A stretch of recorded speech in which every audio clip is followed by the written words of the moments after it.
আমি তেমন কেউ না।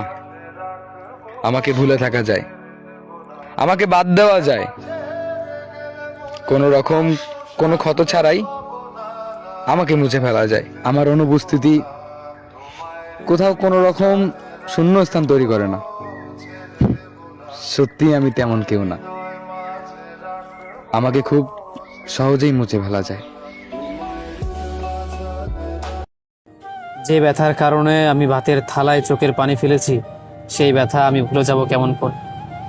যে কষ্টের কারণে আমি ভাতের থালায় আমার চোখের পানি ফেলেছি, সেই ব্যথা আমি ভুলে যাব কেমন করে?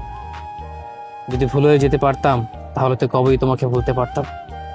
তোমার ছেড়ে যাওয়ার কষ্ট কিংবা তোমার এই ছেড়ে চলে যাওয়াটা হয়তো মানিয়ে নিতে পারি, তাই হয়তো আজও তোমাকে ভালোবাসি।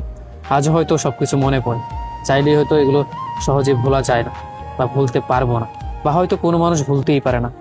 তাই তো এত হাহাকার, এত যন্ত্রণা, এত বিচ্ছেদ, এত কষ্ট। আসলে আমি ভুলবো না, সেই মুহূর্তগুলো কখনোই ভুলবো না।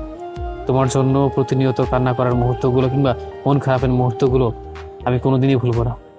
শুধু এটুকু ভুলবো, তুমি যা করেছো তা হয়তো মোটেই ভালো করোনি, হয়তো তুমি ভালোবাসোনি, তবে অভিনয় তো করেছো। অভিনয় না করলেই পারতে।